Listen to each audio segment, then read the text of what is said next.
vous saluer toutes et tous pour notre rencontre de ce matin et remercier Merck, Romina Marcovici, Damien Renaud et Christa Hude d'être avec nous ce matin, qui ont accepté de partager leur expérience du recrutement qu'ils ont réalisé, qui sont en cours, pour leur important développement. On a la chance, elle dira, j'ai la chance d'accompagner leur projet depuis de nombreuses années. Leur grand développement ont nécessité une organisation particulière pour faire face à leurs besoins de talent. Ils ont travaillé en collégialité avec la région, bien entendu, avec Pôle emploi, avec les acteurs de recrutement et de l'emploi et de la formation pour mettre en œuvre leurs projets de recrutement et de développement sur leur site de Molsheim.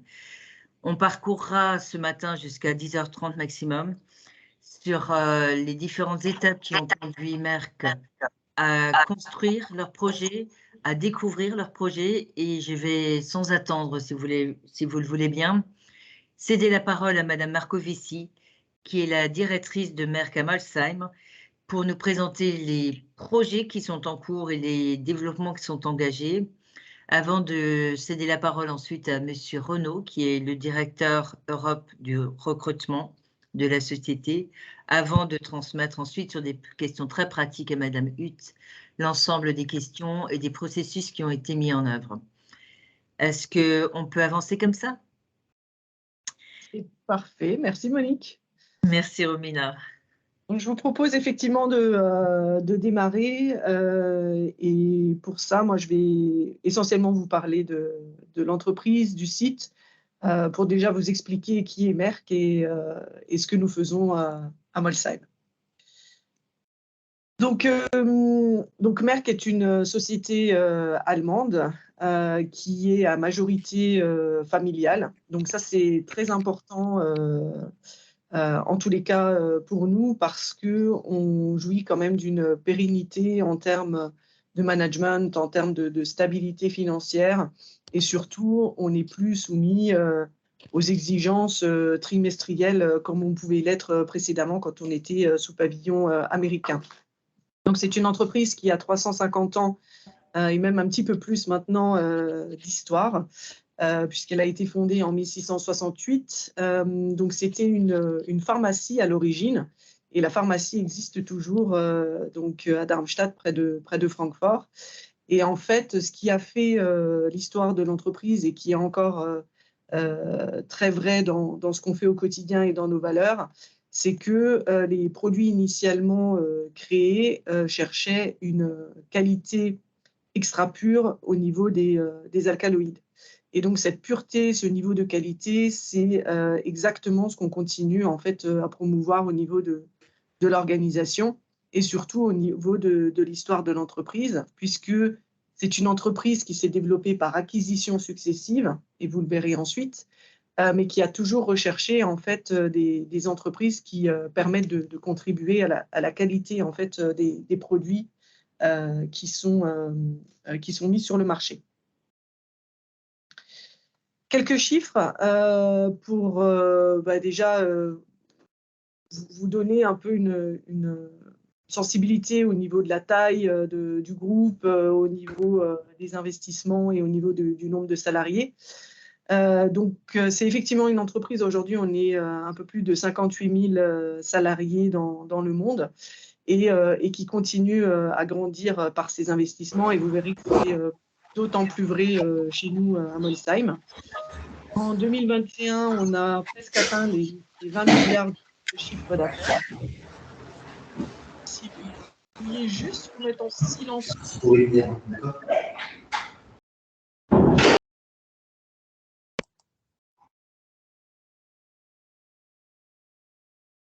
Pour le bon fonctionnement, je propose à tous ceux qui ne s'expriment pas de couper les micros pour que nous ayons une meilleure qualité de son, et je redonne la parole à Romina. Merci beaucoup.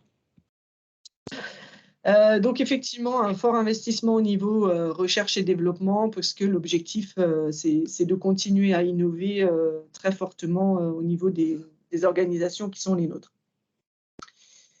Comme je le disais, c'est une entreprise qui a grandi également par acquisitions successives. Ce qui faisait le cœur de métier, donc c'est une industrie chimique hein, essentiellement, et qui a développé toute une partie pharmaceutique au fur et à mesure des acquisitions. Donc au départ, les produits phares, enfin il y a encore une trentaine d'années, c'était tout ce qui était cristaux liquides.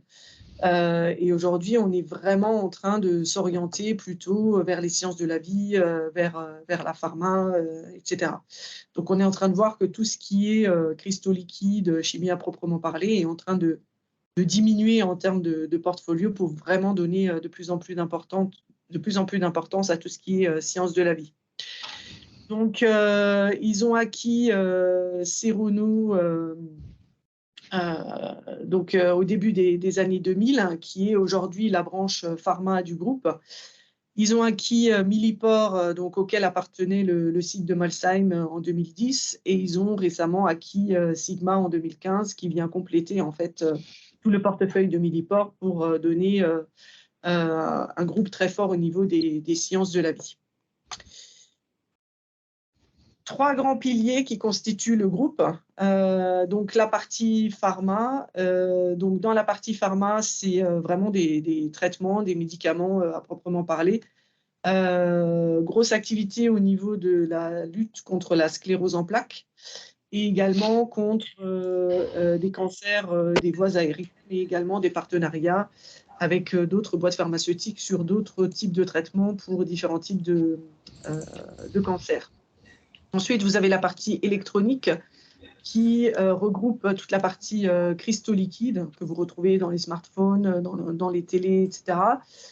Grosse acquisition d'activités pour les semi-conducteurs. Donc, on continue à être visionnaire et à investir dans les technologies de demain.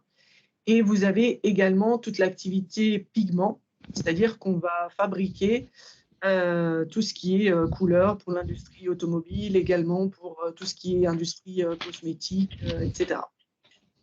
Et enfin, le pilier du milieu auquel on appartient, c'est le pilier de la life science. Donc nous sommes les fournisseurs de l'industrie pharmaceutique et agroalimentaire en termes de dispositifs pour leur permettre, un, de fabriquer leurs médicaments, et deux, de les tester pour les mettre sur le marché. Alors, Merck en France, il y a certes le site de Molsheim. Alors, le site de Molsheim est le 3e plus gros site au niveau mondial du groupe et de facto est le plus gros site au niveau français. Par contre, vous voyez qu'en fait, on est présent sur différents secteurs du pays français et qui, en fait, vous retrouvez grosso modo l'histoire aussi des acquisitions, puisque vous avez dans la zone de Lyon une présence plutôt orientée pharma et plutôt orientée également Sigma, là où nous, on est vraiment, ainsi que Paris, la résultante historique de l'acquisition de Millipore. Quelques autres petites structures au niveau de Calais et de Semois, qui sont également des sites industriels, essentiellement chimiques. Et donc, vous voyez vraiment la répartition des sites au niveau franco-français. En France, vous avez environ 3600 salariés, 11 sites d'activité et plusieurs entités juridiques qui cohabitent. Quelques mots pour vous parler de Molsheim. Hein. Donc, Molsheim appartenait à l'entité Millipore, à l'entreprise Millipore, qui a été, donc le site a été créé en 1972. Donc, on fête cette année les 50 ans du site. Alors, le nombre de salariés, c'est à la fin de l'année dernière. Aujourd'hui, on est à un petit peu plus de 2300 salariés sur le site et on va continuer à grandir. Et en fait, notre accélération, notre vitesse de recrutement va vous être expliquée ensuite par Damien et Christa, parce que c'est vraiment la résultante d'un investissement majeur qui a eu lieu l'année dernière et qui a contribué à devoir rechercher et à toujours rechercher plus de 350 collaborateurs pour pouvoir faire vivre cette nouvelle usine qu'on est en train de créer sur le site. La surface totale du site, c'est 140 000 mètres carrés. Vous verrez, c'est en fait plusieurs bâtiments. On appelle ça plutôt un campus. C'est vraiment les bâtiments sont assez espacés les uns des autres. C'est vraiment un environnement où il fait bon vivre et où il reste encore un peu de place pour continuer à construire. Une grosse orientation qualité, bien évidemment en lien avec les clients et les exigences qui sont les leurs, bien évidemment ISO 9001, ISO 14001, et on vient d'être certifié ISO 50001, qui est en fait une volonté qui nous est propre de nous engager sur des certifications et des engagements au niveau de la gestion de nos énergies. Mais j'y reviendrai un petit peu plus tard. On a un peu plus de 10 000 produits manufacturés sur le site et on a un chiffre d'affaires en 2020 qui est de 1,3 milliard et qui continue à grandir avec les investissements successifs. Au niveau des salariés, du nombre de headcount, vous voyez qu'en fait, on est en croissance permanente. 400 salariés sur les 5 dernières années, 350 qui sont recherchés sur les 18, entre début 2021 et début 2023. Donc vous voyez, c'est juste pour vous donner une idée de l'accélération qui est la nôtre. Juste pour vous donner un petit aperçu des profils qui sont sur site, puisqu'on a à la fois des activités industrielles, mais également des activités de headquarter. Donc, ce qui est intéressant, c'est que sur site, on a 32 nationalités différentes, essentiellement représentées au niveau des call centers, des services techniques, des centres d'appel qui sont au niveau d'un de nos bâtiments et qui visent à supporter plusieurs géographies. Donc, quand les clients appellent, c'est des personnes de leur nationalité, de leur langue qui répondent et qui sont basées sur le site ici. Donc, c'est une énorme richesse d'un point de vue diversité, d'un point de vue ouverture du site, d'un point de vue partage d'expérience et également opportunités de carrière que nous avons au niveau de notre site. Au niveau diversité de genre, on a 56% de femmes qui sont présentes sur le site parce que les activités de production sont aujourd'hui assez féminines, puisque c'est vraiment des petites activités d'assemblage, c'est beaucoup de documentation, donc beaucoup de précision, de justesse qui est recherchée. Et donc, c'est plutôt un public féminin qui est séduit par les activités qui leur sont proposées. Là où vous voyez l'inversion, c'est 43% des managers sont des femmes. On travaille actuellement énormément à monter ce pourcentage et à rejoindre, enfin l'objectif du groupe et l'objectif du site, c'est d'atteindre la parité au niveau du genre, au niveau des fonctions managériales sur les 10 prochaines années. Donc on fait beaucoup de choses pour démystifier les hautes sphères de direction. Et du coup, personnellement, je suis du coup devenue la première femme à la tête du site depuis 50 ans. Donc, on donne des signaux très positifs pour encourager les femmes à se développer et à postuler au poste à responsabilité. On investit également énormément dans tout ce qui est RSE, dans tout ce qui est donc diversité au sens large, mais également dans tout ce qui est politique de handicap et de générosité. Enfin, on essaie vraiment d'être très présent au niveau du tissu local et au niveau de toute action de diversité pour la société avec un grand S.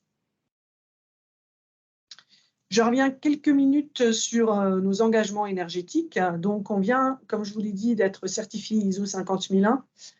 L'objectif, c'est de réduire nos émissions de gaz à effet de serre, c'est de réduire nos consommations de ressources. On a des objectifs très, très clairs qui nous sont fixés par le groupe, mais également qu'on se fixe au niveau du site. Tout nouveau bâtiment qui est construit, on recherche la neutralité en termes énergétiques et on essaye également de travailler sur les bâtiments existants qui sont de facto les plus consommateurs en termes d'énergie. On a également une grosse consommation de gaz puisqu'en fait, notre environnement, c'est des salles classées, donc dont on a besoin de contrôler l'environnement. Et du coup, on est également en train de travailler de facto, de par la résultante de la crise entre la Russie et l'Ukraine, à comment affronter l'hiver qui se présente devant nous et comment garantir la continuité de nos activités de production tout en essayant de réduire nos consommations de gaz. Donc beaucoup de thématiques, je suis sûre, qui impactent chacun d'entre vous également. Et donc voilà, beaucoup de réflexions autour de ces éléments-là pour voir comment est-ce qu'on peut réduire notre dépendance énergétique. On travaille également sur le plan écologique au niveau de nos produits. On a beaucoup de plastique, donc on réfléchit à comment transformer nos produits pour que l'impact environnemental soit le plus léger possible. Donc il y a beaucoup d'innovations au niveau de nos centres de recherche et développement qui sont sur site. Donc ça, c'est également une vraie richesse, puisqu'on a vraiment les équipes de marketing, de R&D et de production qui sont sur le même site, donc qui peuvent très rapidement interagir et la collaboration est vraiment, vraiment très forte. Et on est également en train de réfléchir à comment gérer les déchets en partenariat avec nos clients. D'un point de vue sociétal, on met en place des solutions de covoiturage. On pousse vraiment à des transports beaucoup plus verts, beaucoup plus écologiques.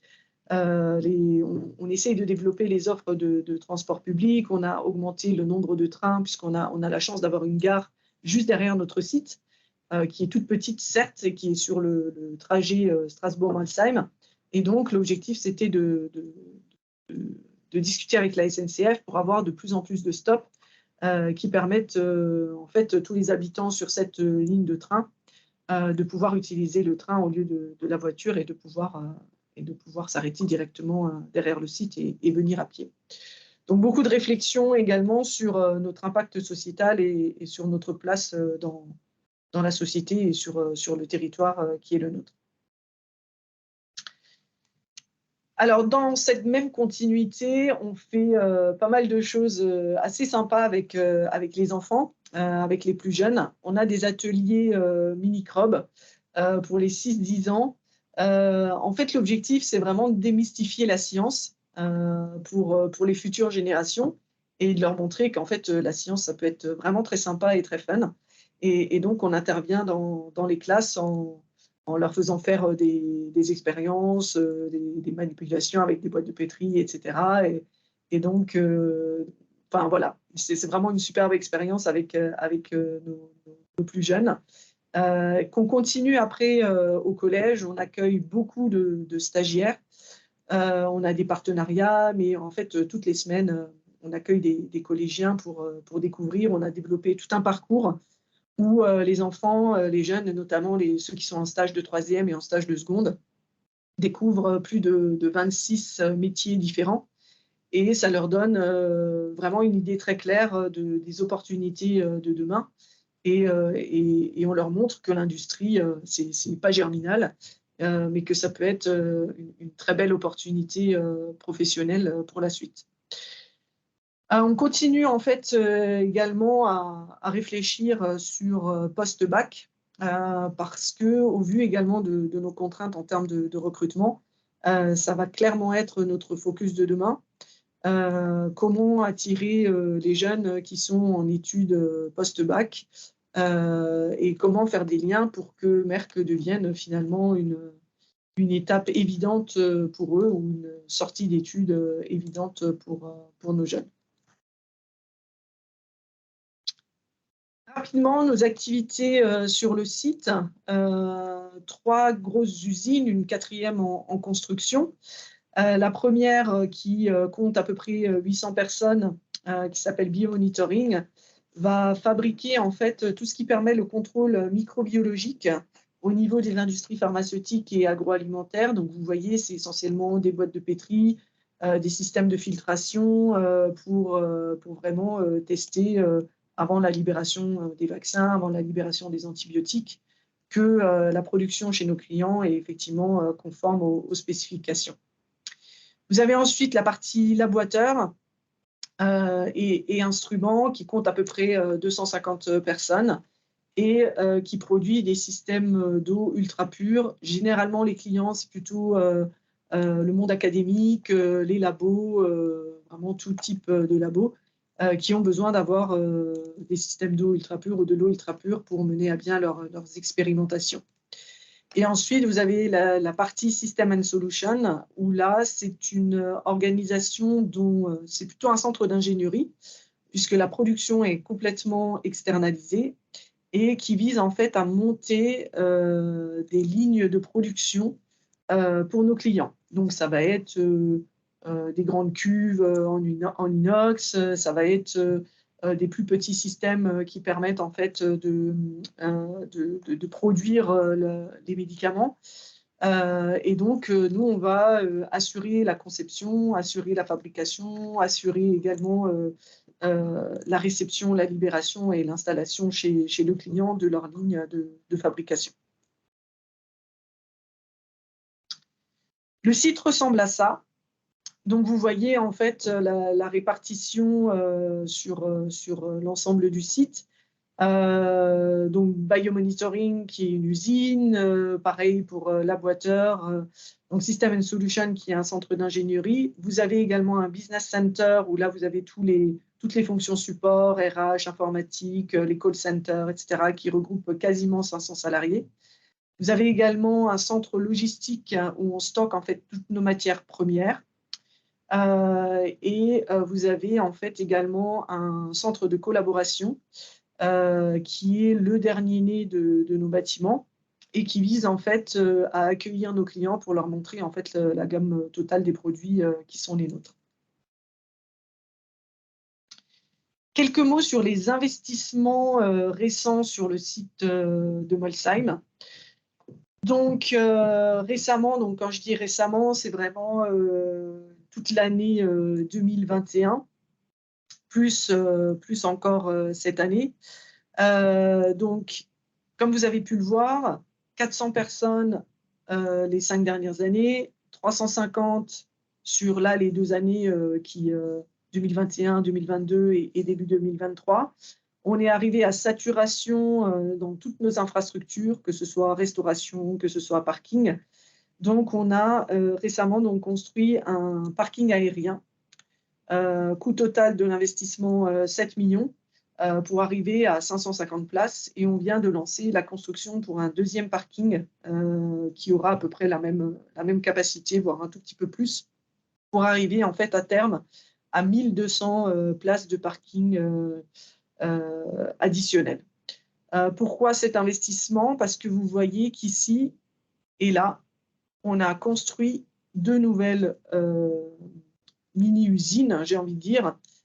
Une sous un format temporaire, c'est des Algeco, parce qu'il a fallu développer une nouvelle capacité de production en 9 mois. Et donc, on est parti sur des Algeco transformés en salle blanche et qui font aujourd'hui l'investissement de Mobius phase 1.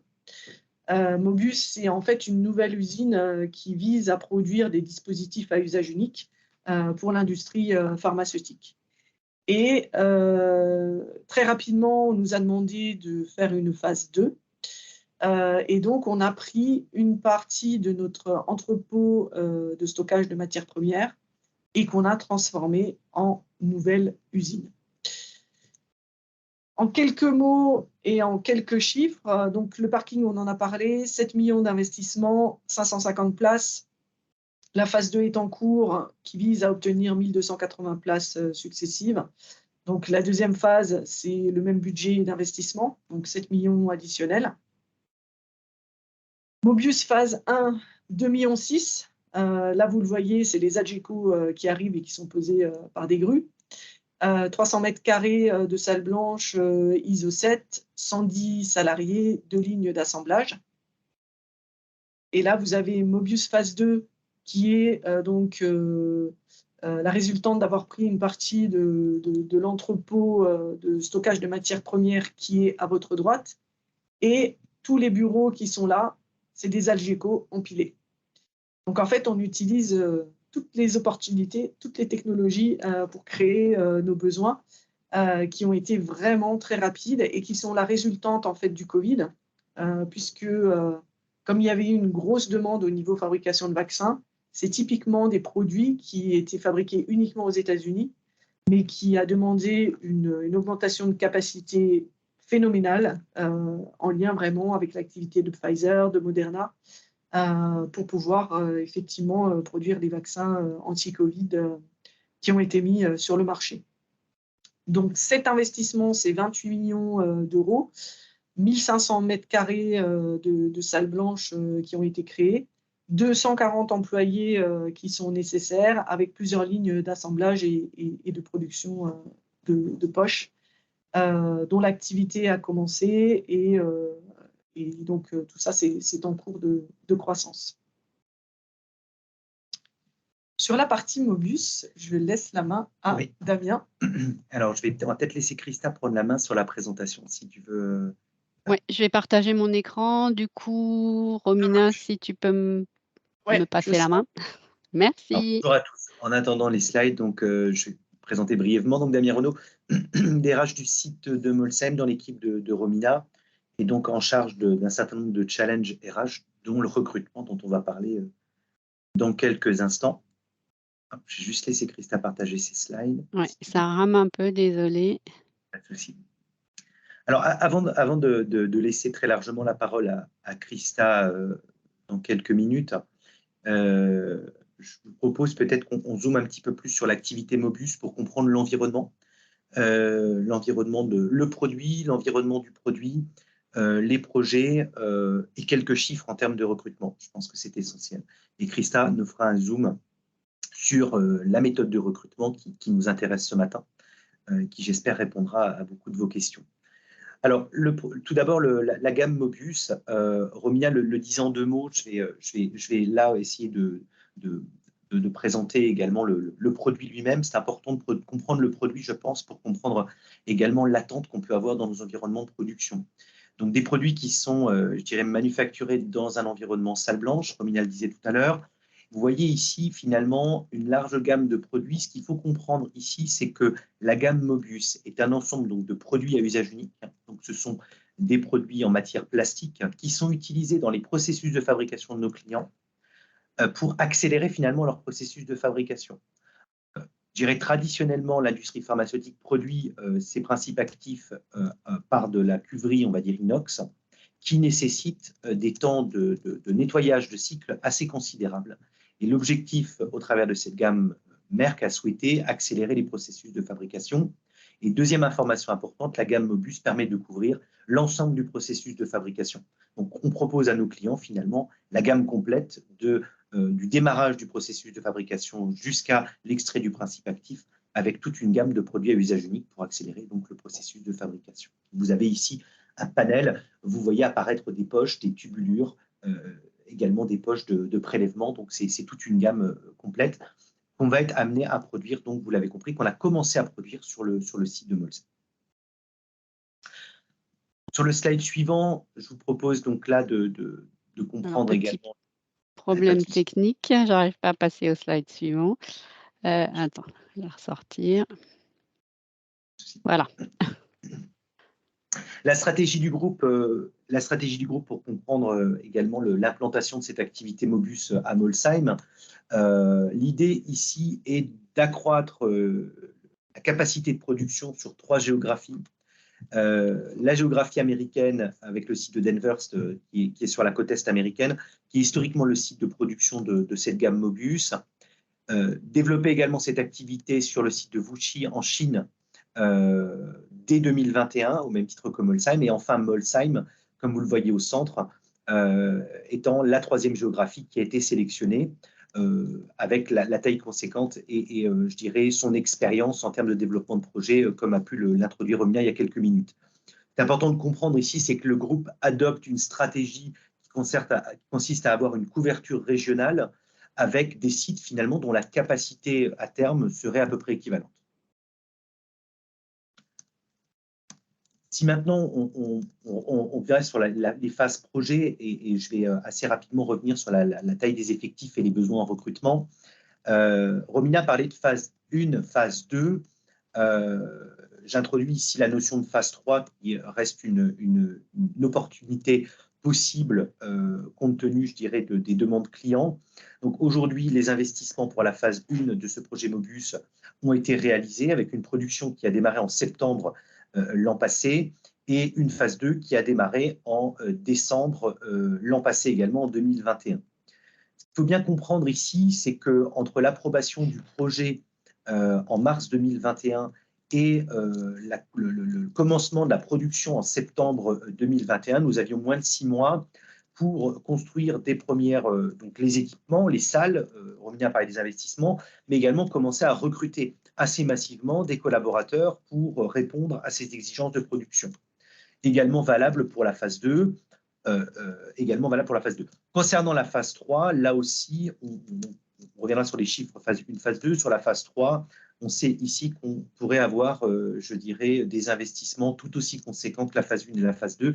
Donc, il était nécessaire de réfléchir à des techniques de recrutement qui puissent nous permettre de nous projeter sur du très long terme.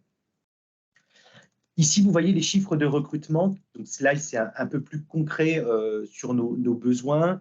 Vous voyez en 2021, donc une fois encore, entre mars 2021, l'approbation du projet, et fin 2021, la nécessité de recruter 86 personnes, dont 20 fonctions support, mais une très grande majorité d'opérateurs de production. On va revenir sur les profils recherchés un petit peu plus tard. 2022, vous voyez le pic, hein, donc là, on est en plein milieu justement de ce pic dans lequel on parle de l'atteinte de 330 collaborateurs à peu près, avec seulement 50 fonctions support, donc très majoritairement des opérateurs de production. Et enfin, une année 2023 qui nous conduira tout doucement à 350 collaborateurs au total sur la phase 1 et la phase 2. Comme je le disais encore tout à l'heure, l'anticipation d'investissement possible sur une phase 3 à garder bien entendu à l'esprit par rapport à nos techniques de recrutement. Donc, vous voyez ici, et je pense que ça fait vraiment, je dirais, une transition importante par rapport à la technique qui va vous être présentée par Christa. Vous voyez ici qu'on a plusieurs challenges face à nous. On a un challenge de rapidité de mise en œuvre je dirais, de ces techniques de recrutement, puisqu'on devait intégrer très rapidement des personnes dans des proportions très importantes. Vous voyez en particulier qu'en 2022, on parle de l'intégration d'à peu près 10 personnes tous les 15 jours, exclusivement pour l'activité Mobius. Et un troisième challenge, puisque ça n'apparaît pas ici, on parle du projet d'investissement, mais le site de Molsheim continue à recruter massivement pour les autres activités du site. Donc ici, peut-être pour souligner les chiffres, on parle de 10 personnes tous les 15 jours pour l'activité Mobius, c'est le chiffre qu'il faut retenir. Et pour les activités en dehors de l'activité Mobius, on parle de l'intégration de 10 collaborateurs toutes les semaines, en particulier sur les activités industrielles. Donc, c'est important de comprendre que cette technique ne vient pas se substituer à nos pratiques de recrutement classiques, mais bien les compléter pour, je dirais, affronter ce challenge particulier. Voilà, Christa, je vais te laisser la main sur la technique de recrutement. Et puis, bien entendu, je rebondirai à vos questions un peu plus tard. Merci Damien. Bonjour à tous. Donc Christa Huth, moi je suis coordinatrice développement pour ce projet Mobius.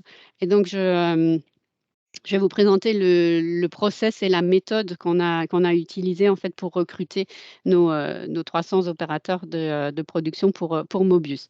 Alors déjà, juste faire un petit zoom en fait sur la méthode qu'on a utilisée avant d'entrer dans le process. Donc la méthode, c'est une méthode de recrutement par simulation qu'on appelle souvent très couramment MRS, donc méthode de recrutement par simulation. Qu'est-ce que c'est cette méthode de recrutement par simulation? C'est une méthode qui a été mise en place par Pôle emploi.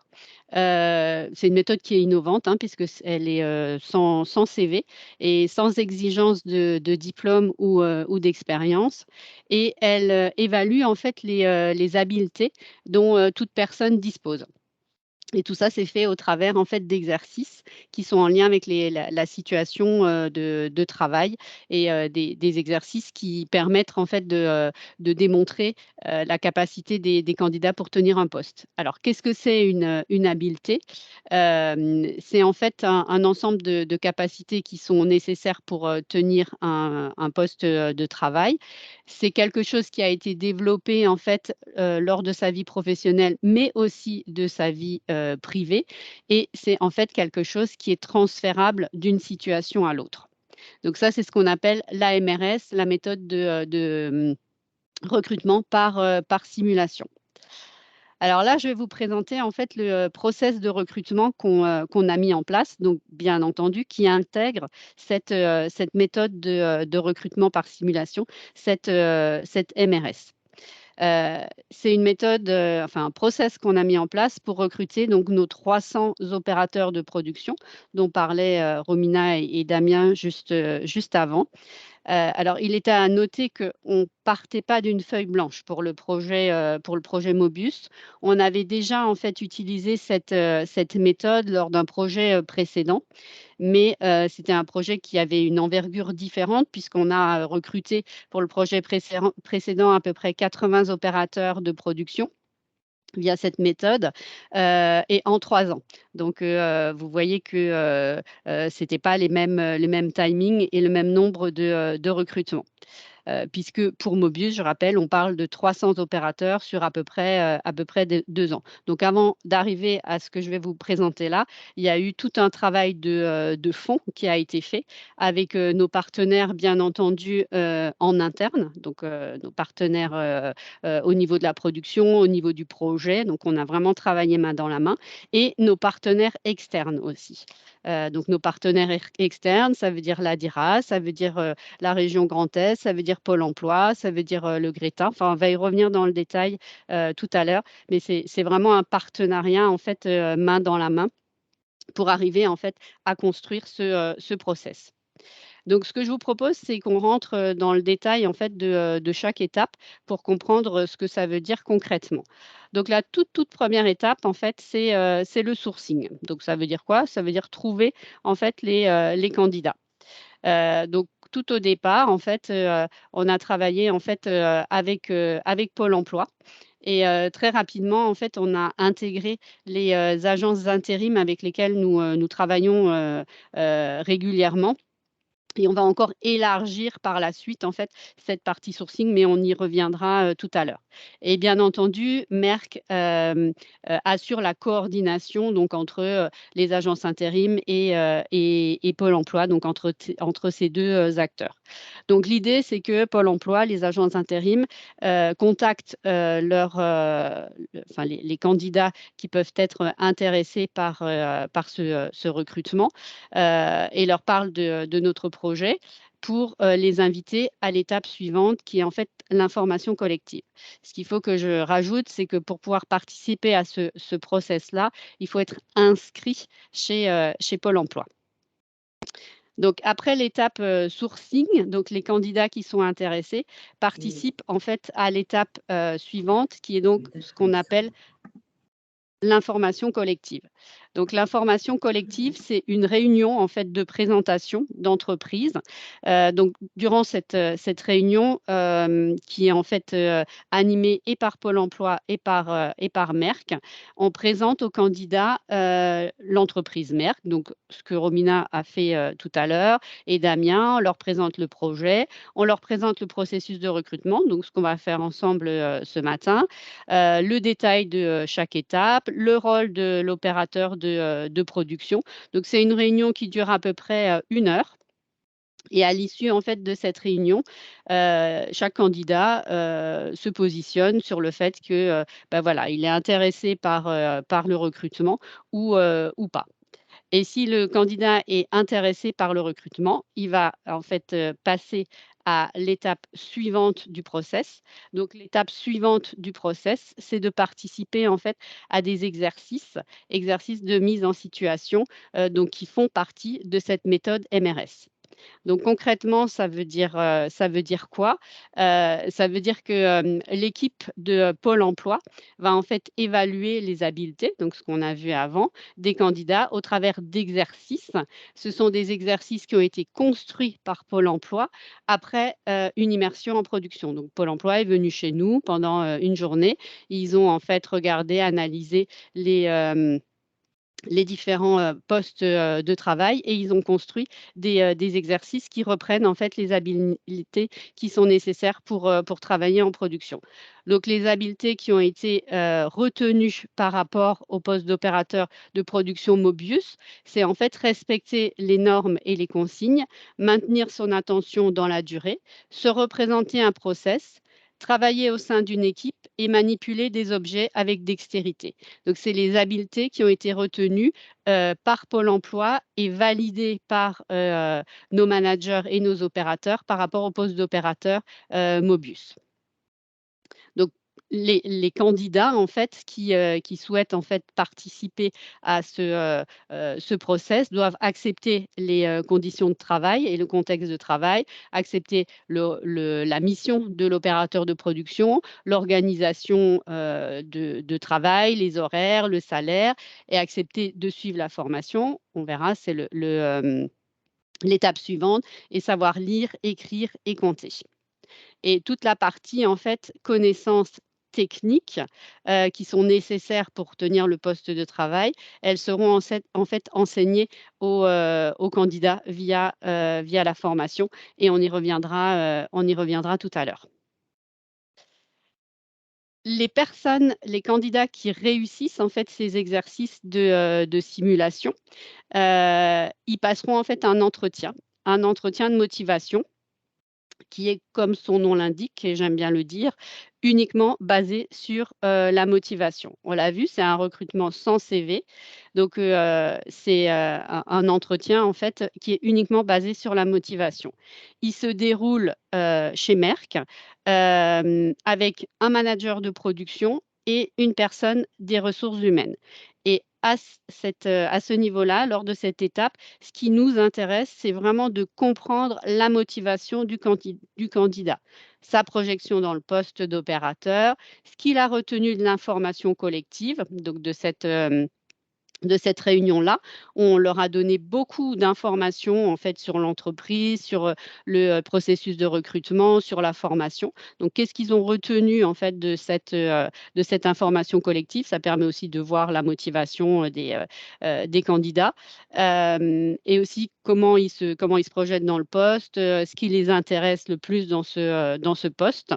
Et comme vous l'aurez compris, quand le candidat arrive chez nous en entretien, on a juste son nom et son prénom. Donc, ce qui nous intéresse, ce n'est pas ses diplômes, sa formation, son expérience, mais vraiment ses habiletés et sa motivation en fait à travailler chez Merck. Donc, tous les candidats qui réussissent les exercices de mise en situation passent un entretien de motivation.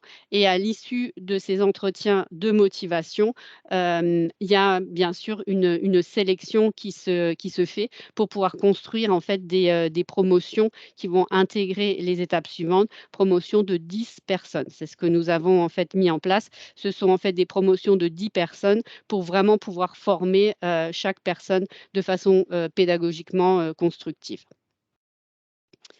Après la partie sélection, les personnes qui sont retenues suivent une formation. Alors, attendez, je vois un petit problème technique pour aller sur le slide suivant.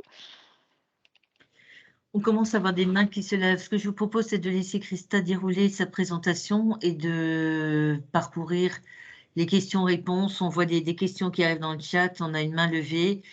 Je vous propose de les aborder dès que Christa a terminé sa présentation. OK, merci Monique, parfait. Donc, l'étape suivante, c'est la formation. Donc formation qui a été en fait qui est dispensée par l'organisme de formation le GRETA et où nous avons un financement en fait par rapport à cette formation de la part de la région Grand Est et de Pôle emploi.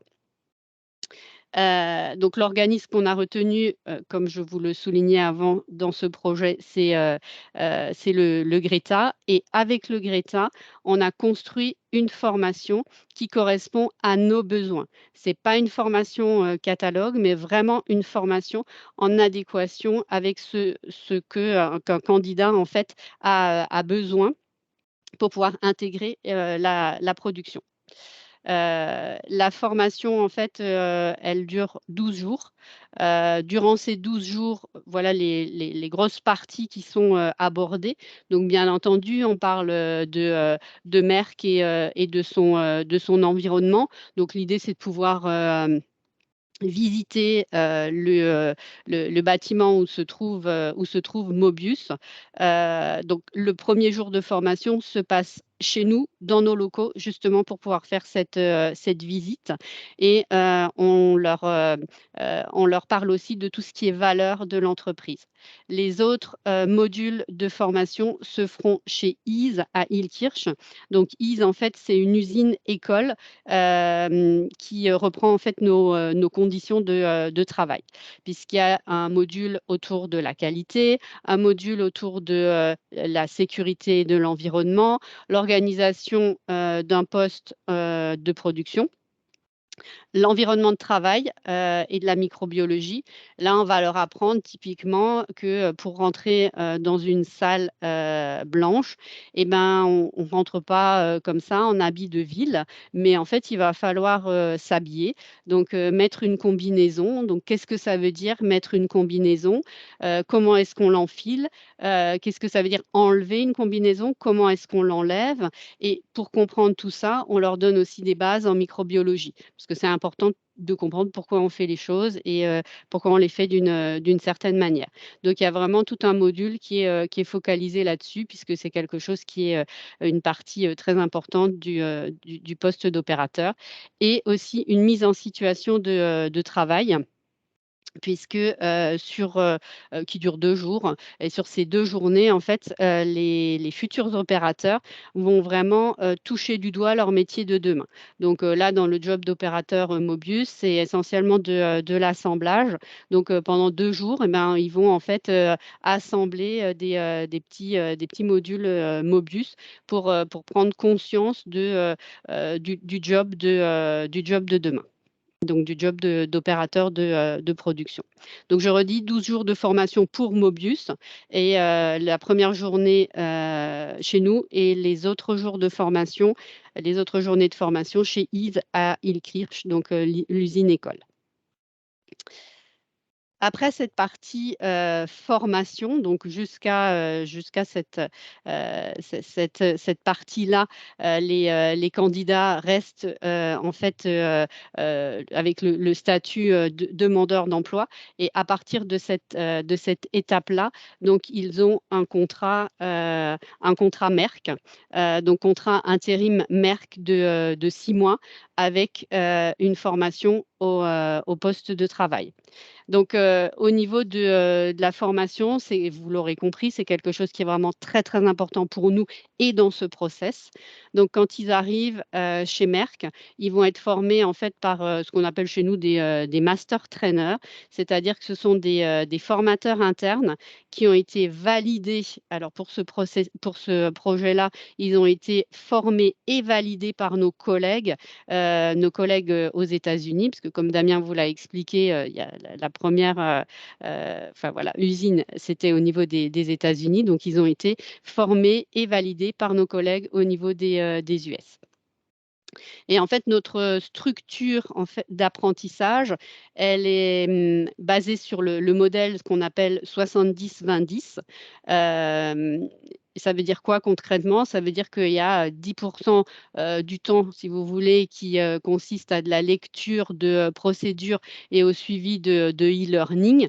Il y a 20% qui est en fait du coaching par le biais de nos master trainers sur Molsheim, et 70%, c'est de l'exercice dans un environnement. Alors, pendant les 2 premières semaines, quand ils intègrent l'entreprise, c'est dans une salle de formation, donc salle de formation dédiée à Mobius avec nos master trainers où ils sont formés avant d'arriver en production. Quand ils arrivent en production, bien entendu, la formation continue, mais c'est de la, j'ai envie de dire, entre guillemets, vraie production.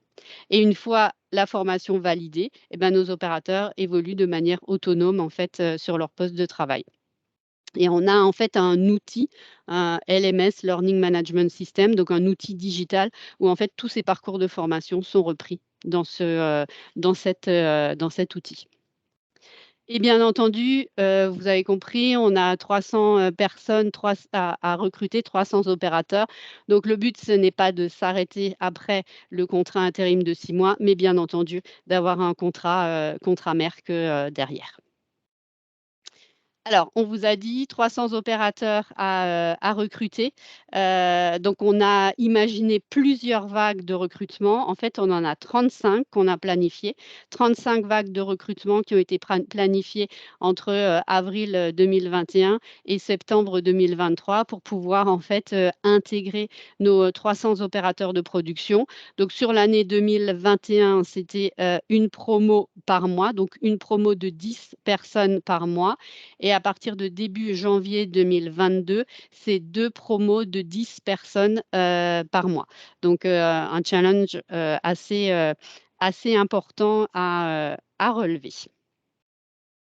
Et un gros travail aussi de partenariat, et on y reviendra tout à l'heure avec nos partenaires internes et partenaires externes pour que ça puisse fonctionner.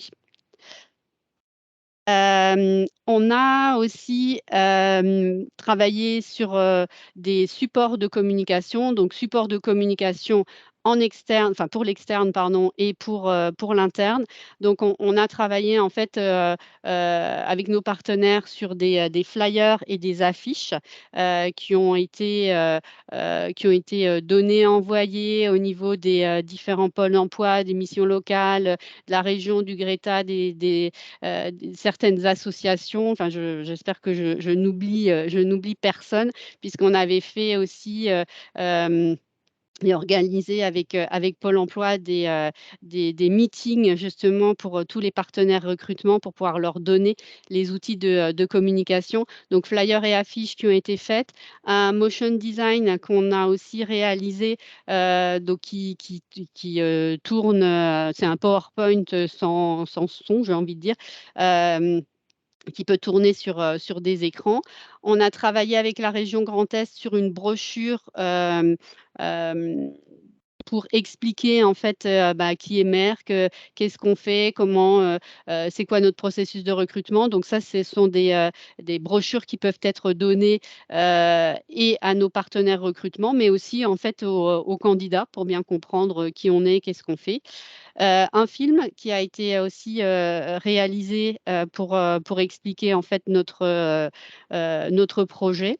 Et on a aussi travaillé sur des supports de com en interne, puisque voilà, il faut expliquer, il faut qu'il y ait une communication qui soit construite, donc expliquer à nos salariés en fait c'est quoi ce projet Mobius, et on souhaite aussi favoriser, comme dans tout autre recrutement et depuis de nombreuses années, la mobilité interne, puisqu'en fait sur chaque promo dont je vous ai parlé juste avant, donc nos 35 promos, on intègre en fait sur chaque promo, donc je vous ai dit 10 candidats qui viennent de l'extérieur, et on intègre aussi un candidat, donc un opérateur qui vient en fait d'une autre organisation, d'autres organisations en fait de Merck Molsheim.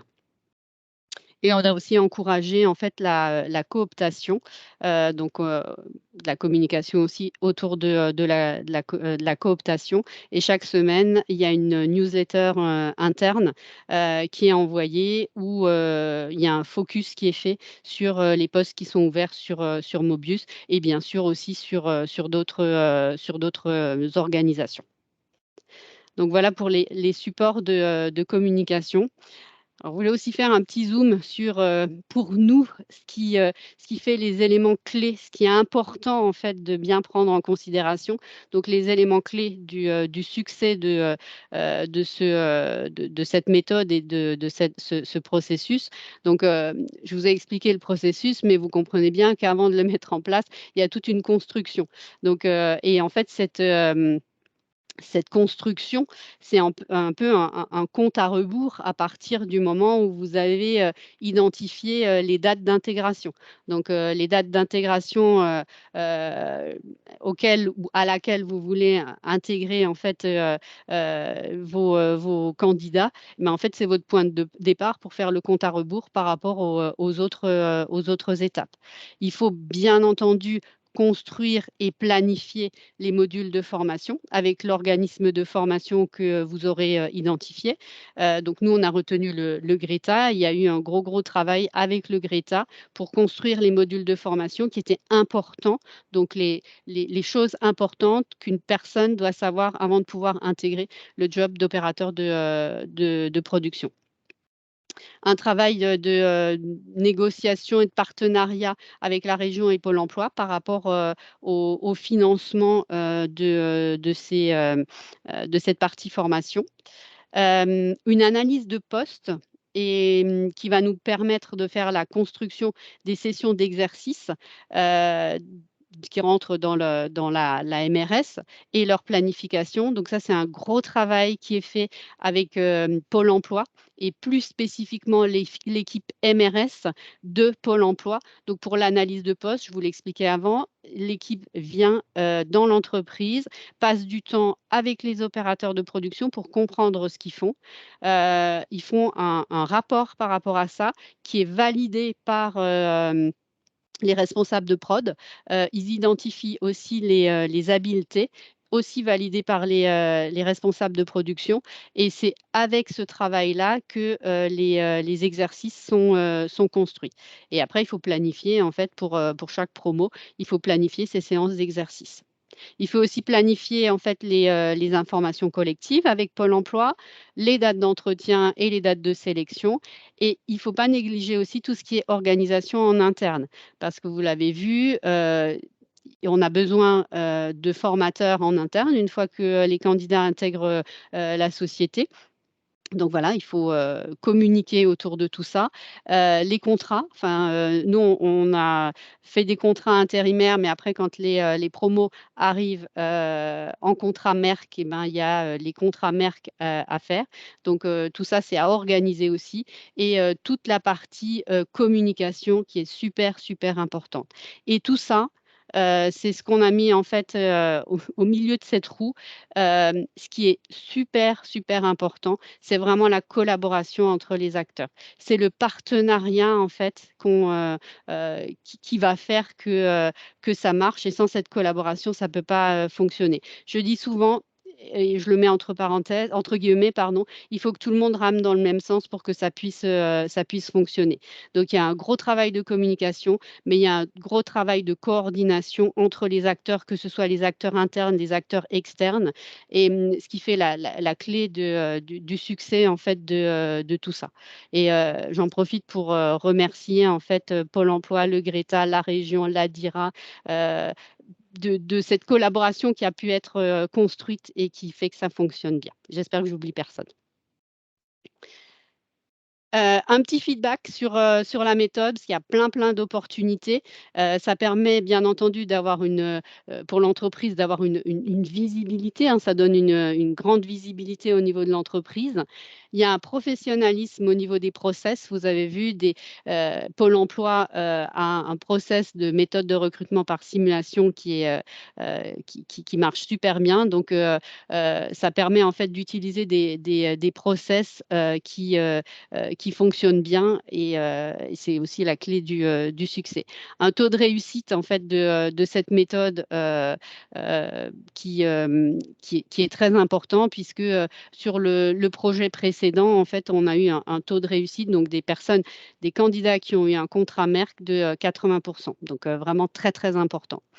Ça permet en fait une planification à long terme, donc on s'y prend très très en amont pour planifier les choses, hein. C'est un gros travail, mais ça permet en fait de planifier tout ça. Les parcours de formation sont vraiment construits en fonction des besoins, ce n'est pas de la formation catalogue, c'est vraiment construit en fonction des besoins. Le fait d'avoir les exercices de simulation plus les entretiens, ça permet d'avoir une sélection de candidats et sur le savoir-faire et sur le savoir-être. Romina a parlé avant de la diversité et c'est aussi une des forces de cette méthode puisque ça donne vraiment une chance à tous les candidats. C'est pas via un CV, comme le disait une des candidates, via un bout de papier, mais c'est vraiment en fait une chance qui est donnée à tous les candidats. Et il y a un effet groupe qui est loin d'être négligeable. Où on a, il y a vraiment une super coordination au niveau des groupes qui permet en fait d'entraîner les personnes qui ont peut-être plus de difficultés. On a eu de très très belles histoires au travers de ce process, des gens qui étaient en difficulté et qui ont réussi à rebondir et où ça se passe vraiment très bien chez nous. Donc de très belles histoires via cette méthode. Alors, il y a aussi quelques limites, hein, vous avez vu, hein, c'est un process qui est assez long, hein, puisque entre le moment où, entre l'information collective et l'intégration, donc l'intégration en contrat intérim, il y a à peu près 8 semaines pardon, entre l'information collective et le contrat intérim. Si on intègre la partie sourcing, il faut encore rajouter 3-4 semaines. Enfin, c'est notre process, hein. Donc, il y a une flexibilité qui est réduite, c'est-à-dire on ne peut pas dire j'ai besoin de quelqu'un pour demain matin. Donc voilà, c'est aussi quelque chose qu'il faut souligner, prendre en compte. Donc le temps de coordination est important et il faut un nombre minimum de personnes par promo. On ne peut pas faire une promo, à moins de le faire avec plusieurs entreprises, mais on ne peut pas faire une promo avec 2 personnes, puisque bien entendu, il y a un coût qui est lié avec tout ça. Et je vous le disais avant, au départ, quand on a lancé le process, on travaillait uniquement au niveau sourcing avec Pôle emploi. On a intégré rapidement en fait les agences intérim. On a aussi travaillé avec des cabinets de reclassement. On a intégré aussi les missions locales Cap Emploi et on a encore d'autres canaux de sourcing que nous allons intégrer prochainement, comme par exemple les CDD tremplin. Donc, il y a tout un travail de collaboration avec Cap Emploi, avec Pôle emploi et avec des entreprises adaptées pour pouvoir faire des CDD tremplin, c'est-à-dire de pouvoir faire un partenariat avec les entreprises adaptées pour qu'ils puissent nous détacher des personnes en situation de handicap sous forme de contrats et qu'on puisse par la suite en fait les embaucher. Un partenariat avec les écoles, ça a été souligné par Romina tout à l'heure. Et on va aussi travailler sur l'intégration dans le cadre du projet Mobius de personnes en contrat à durée déterminée et contrat à durée indéterminée. Donc ça, c'est les next steps, j'ai envie de dire, par rapport à nos canaux de sourcing. Voilà, j'arrive au terme de la présentation. Ce que je voulais peut-être juste rajouter aussi, c'est que c'est vrai que ce process, comme je vous l'ai dit, on l'a utilisé en fait sur le projet précédent, on l'utilise sur Mobius et ça marche vraiment bien et on est en train de l'étendre en fait à d'autres organisations sur le site pour recruter nos opérateurs de production. Merci beaucoup, Christa, pour cette présentation. Je crois que nous avons, en préparant cette matinée, souhaité rentrer réellement dans le menu de l'opération qui a été mise en place, avec, vous l'avez entendu, 80% de taux de succès pour cette méthodologie. Nous avons autour de la table également les représentants de la région, avec Madame Arnold qui est avec nous et le représentant de Pôle emploi avec Madame Do qui est avec nous. Christelle vient de le souligner, c'est un partenariat important qui est le fruit qui permet cette démarche. On a eu beaucoup de questions. Je vous propose de les aborder. avec une première question qui était, je reprends pas la fin, pour identifier les savoir-faire de vos candidats, utilisez-vous des partenaires de la réalité virtuelle avec des mises en situation? Nous avons également eu des questions sur les moyens internes mobilisés pour mettre en œuvre tout ce parcours de formation. Qui c'est? Damien, Christa, qu'est-ce que vous pouvez nous dire à ce sujet? Alors, sur les outils, Christa, je te laisse peut-être rebondir et je vais revenir peut-être sur les ressources mobilisées ensuite. Alors, je suis désolée, Monique, j'ai pas bien compris la question. Est-ce que tu désolée, est-ce que tu pourrais la répéter par rapport aux outils? Bien sûr, la question était de savoir quelles sont les ressources internes mobilisées pour pour mettre en œuvre tout ce processus. Et puis, une question qui est tombée sur le chat, est-ce que vous utilisez des partenaires pour de réalité virtuelle avec des mises en situation? Alors, on n'utilise pas la réalité virtuelle, on utilise pour ce process vraiment cette méthode de recrutement par simulation, ces exercices. Les personnes qui travaillent sur ce process, Damien, je pense qu'on doit avoir 4-5 personnes qui travaillent. Si on cumule, en fait, il doit y avoir 4-5 personnes de Merck qui travaillent sur ce process. Oui, alors je dirais qu'il y a toute la phase préparatoire dont tu as parlé, Christa, sur lequel tu as principalement été, je dirais, la pilote de la préparation du processus, avec une forte implication de nos partenaires formation en interne et les managers de production pour designer le besoin. Ça, c'est la phase amont. Sur la phase je dirais, du process lui-même et de son pilotage aujourd'hui, nous avons 2 recruteurs qui sont dédiés à cette activité compte tenu du volume et pas nécessairement de la méthode, hein, parce que 10 recrutements tous les 15 jours nécessite effectivement d'avoir 2 personnes dessus, un pilote que Christa incarne, et puis 2 ou 3 ressources dont ça constitue 20 à 30% du temps sur de la compétence transverse métier, hein, avec en lien évidemment avec le manager de production qui est le client, on va dire, interne et qui accueille ces personnes. Donc oui, Christa, au total, je dirais au cumul, on a 4 personnes, je dirais, qui travaillent autour de cette méthode.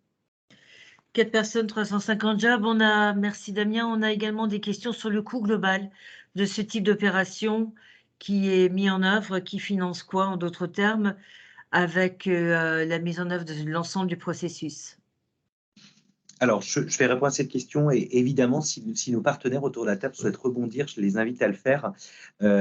D'un point de vue effectivement du financement de cette méthode, vous l'avez compris, sur la phase de sourcing jusqu'à la phase finalement de sélection et la phase, je dirais, de formation pré-théorique, les personnes sont encore, je dirais, liées à Pôle emploi. Donc, avant le contrat de 6 mois dont parlait Christa il y a quelques minutes, les personnes sont donc demandeurs d'emploi, rattachés au Pôle emploi, et donc finalement leur rémunération également. Donc, avant cette période de contrat, une fois encore chez Merck.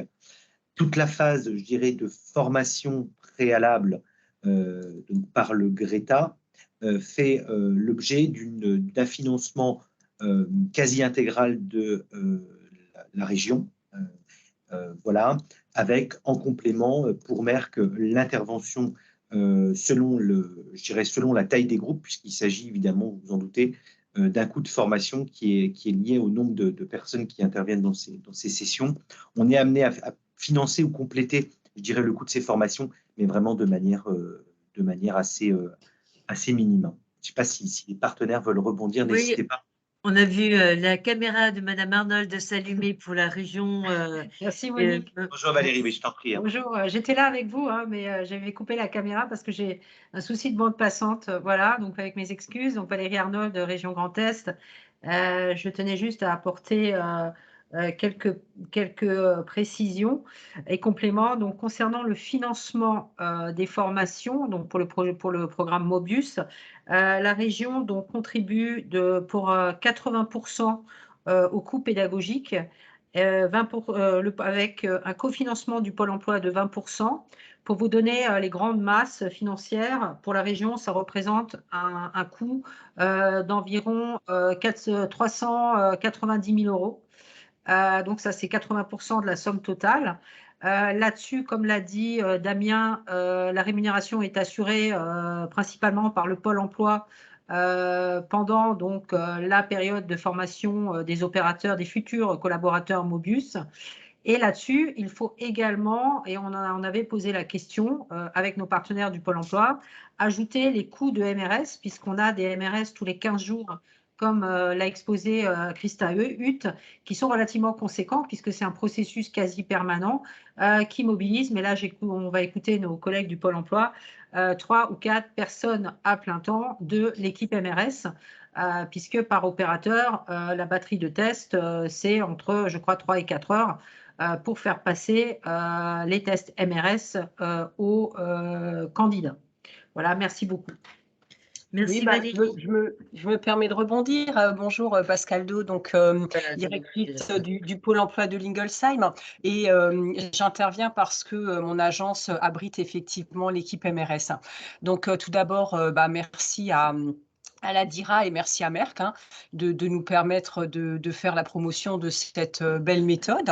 Ce que je peux rajouter, ça me semble vraiment fondamental, c'est que en effet, il s'agit d'une démarche qui se fait vraiment dans la co-construction avec l'entreprise.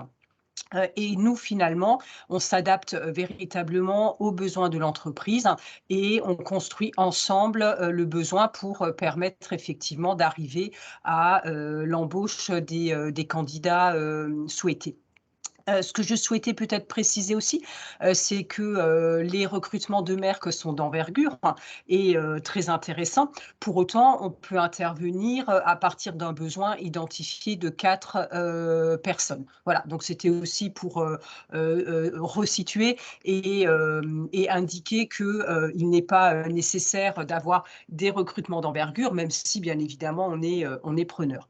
Et en effet, ça mobilise des ressources en agence.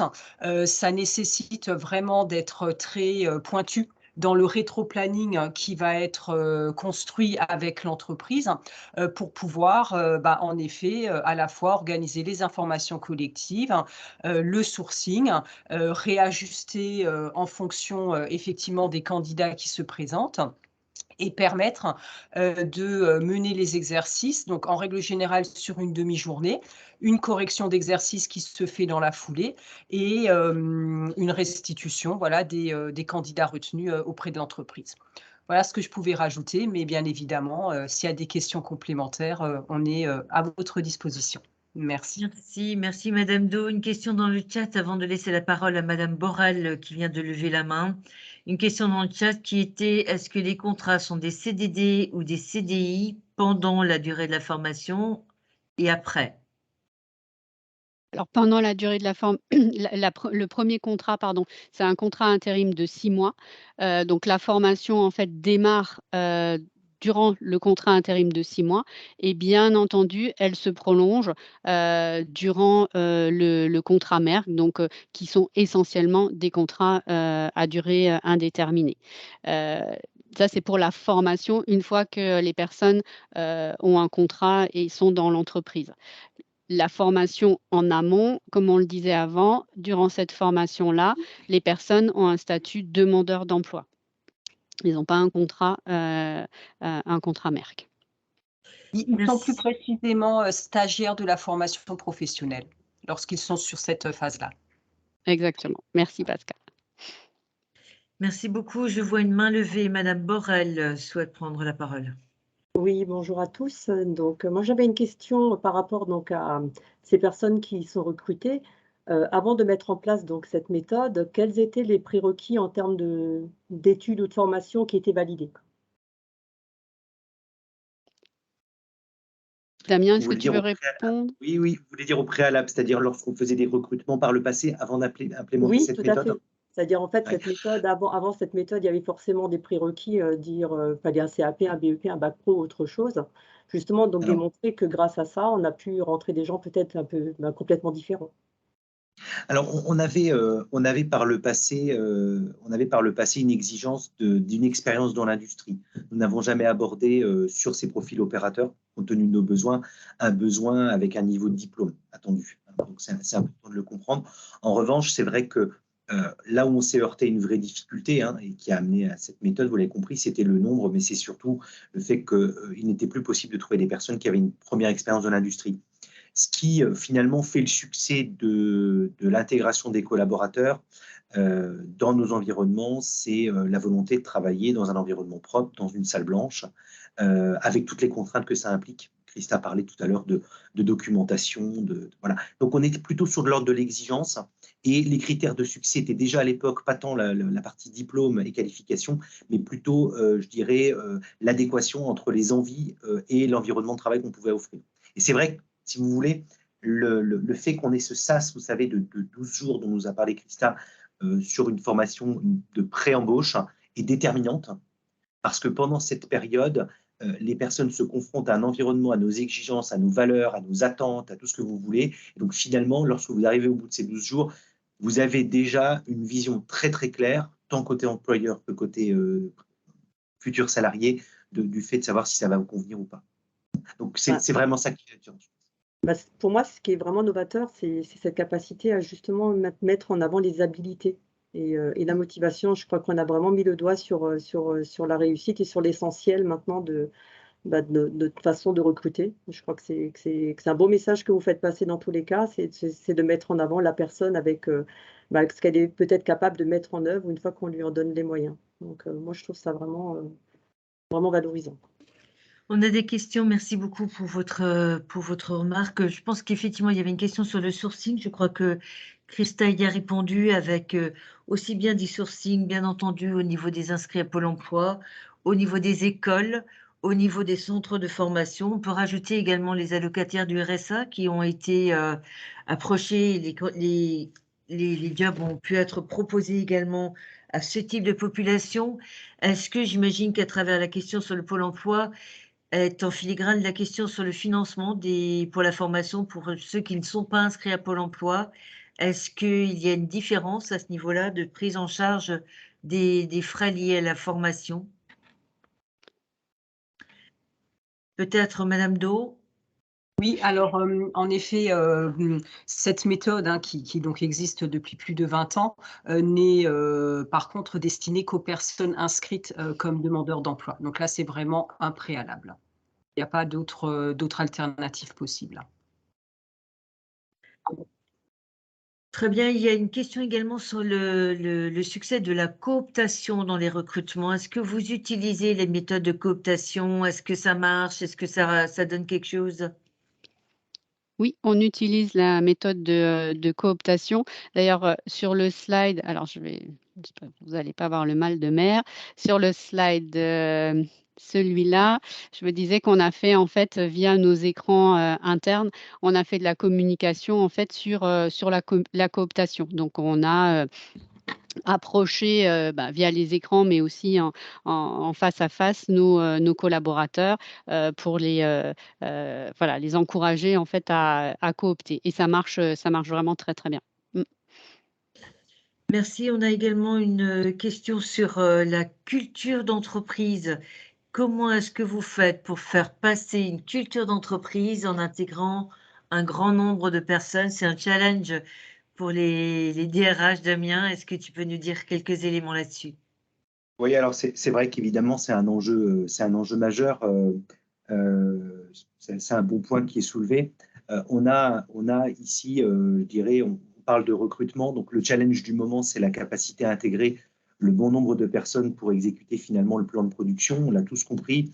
En revanche, le challenge de demain, même dès aujourd'hui, c'est notre capacité à maintenir, je dirais, la culture d'entreprise, l'équilibre social, on va dire ça aussi comme ça. Hein. Je pense que mes collègues RH sans doute aussi autour de la table. Donc, il y a plusieurs approches. Il n'y a pas de secret par rapport à ça. Quand vous intégrez 350 collaborateurs, je dirais il y a une part de risque assez importante dans le déséquilibre que l'on pourrait avoir dans cette notion-là. Le choix qu'on a fait, Christa l'a mentionné tout à l'heure, mais je peux revenir dessus en quelques mots, c'est qu'on a vraiment voulu intégrer dans la formation des 12 jours un volet important sur nos valeurs d'entreprise. Valeurs d'entreprise dans le sens où aujourd'hui, on met en exercice et on met je dirais en action les futurs collaborateurs et on est en capacité, c'est un premier sas, de mesurer dans quelle mesure ils ont envie de travailler chez Merck. J'insiste lourdement sur ce sujet. Nous recherchons 350 collaborateurs, mais pas à n'importe quel prix. Nous voulons des gens qui veulent travailler chez nous. C'est important. Donc, il y a cette première notion-là. Ensuite, d'un point de vue interne, on n'a pas parlé trop de mobilité interne ce matin, parce que ce n'est pas forcément l'objet de la discussion.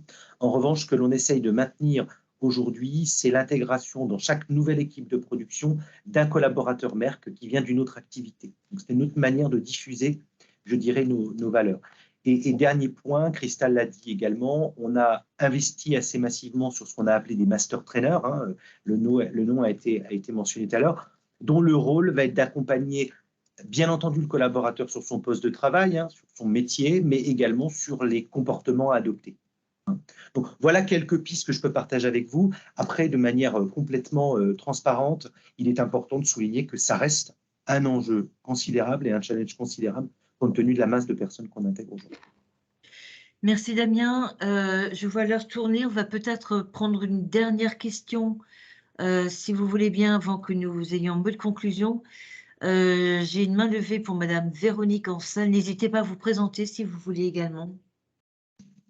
Oui, bonjour à toutes et à tous et merci déjà pour cette présentation fort intéressante de ce process de recrutement. Donc, je suis responsable ressources humaines FS Group. Nous travaillons dans la sécurité ferroviaire. Tous les métiers, je dirais, support de la SNCF notamment, mais également le tram, les métros, tout ce qui circule sur des rails de manière générale. Donc, nos métiers vont des ingénieurs à des opérateurs de sécurité ferroviaire. Et nous avons 70 recrutements à faire cette année. Nous sommes régulièrement en contact avec Pôle emploi. Nous formons nos personnels opérateurs de sécurité ferroviaire et nous envisageons effectivement ce type de recrutement avec Pôle emploi. Par contre, on nous a répondu qu'en fait, eh bien, la convention que l'on pourrait convenir à signer avec Pôle emploi pour ce type de recrutement ne fonctionnerait pas dans notre cas de figure parce que nous devons intégrer des étapes de sélection complémentaires à ce process. À savoir, nous, par exemple, les personnes doivent passer des tests psychologiques et physiques. Donc, je m'adresse peut-être un peu plus à la personne de Pôle emploi. Voilà, et je recrute sur toute la France pour votre information. Merci beaucoup. Madame Do. Oui, tout à fait. Alors, c'est vrai que le process MRS est un process très normé. Mais pourquoi? Parce qu'il doit être en toute impartialité, quel que soit le candidat, il faut que chacun ait les mêmes chances. Et comme le disait donc Madame Hutt, c'est vrai que on fait des séances d'analyse de poste en amont, il y a un étalonnage qui est fourni et il y a des habiletés qui sont convenues avec les différentes entreprises et ce sont sur ces habiletés que seront testées les personnes. À la suite de cela, et si le candidat a réussi les tests, il va passer un entretien de motivation. Une fois que cet entretien de motivation est validé par l'entreprise, il n'est pas autorisé par le process tout simplement de rajouter une étape supplémentaire. Alors bien évidemment, je comprends que ce soit important pour certaines entreprises de pouvoir rajouter des étapes. Mais néanmoins, c'est encore une fois un process normé qui est posé par notre direction générale et qui est le même quelle que soit la région dans laquelle les candidats vont utiliser ce process et les entreprises vont utiliser ce process. Donc, ce qui explique en effet, si vous avez besoin de mettre en place des tests, comme vous le disiez, des tests de personnalité, nous ne pouvons pas à ce moment-là l'intégrer dans notre process. Voilà, nous avons également nos limites. Merci. Votre micro est coupé, madame. On ne vous entend pas. Votre micro est coupé. Bon, je ne dois pas entendre non plus, mais on voit bouger ses lèvres. Est-ce qu'il y aurait une toute dernière remarque? Il est 10h25, nous nous sommes engagés à tenir jusqu'à 10h30. Si vous voulez bien, il me reste d'abord chaleureusement à remercier Christa, Damien et bien sûr Romina d'avoir accepté d'ouvrir leur expérience et de la partager ce matin. Nous étions, je crois, 118 personnes réunies. C'est dire à quel point les retours d'expérience de Merck sont importantes et enrichissantes. Je crois que la question du recrutement est prégnante auprès de chaque entreprise. La difficulté de trouver des talents peut également générer de nouvelles approches, des approches innovantes. Et la proposition qui a été faite avec la MRS et ce processus qui se met en œuvre est d'abord faisable. Vous l'avez dit, c'est 80% de taux de succès et c'est grosso modo 8 semaines de préparation entre le début de la formation et le premier contrat d'intérim. Le grand message, c'est d'abord qu'il faut le préparer, donc soyons attentifs pour mettre en œuvre ces nouvelles approches.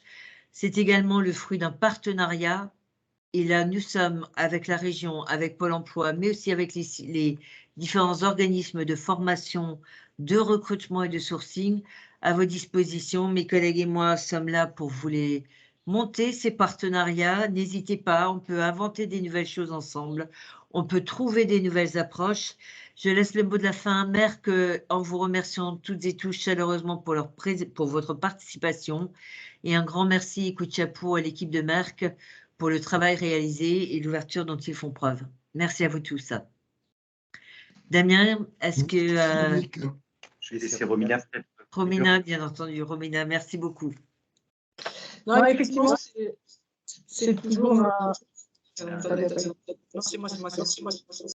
Il y a un écho. Pardon, pour l'écho. Ouais, c'est tout bon. Non, effectivement, pour nous, c'est également toujours un plaisir de pouvoir partager nos expériences. C'est vrai que là, on s'est lancé complètement, je dirais, dans l'inconnu. On est néanmoins super ravis de voir le résultat de la collaboration qui s'est mise en place.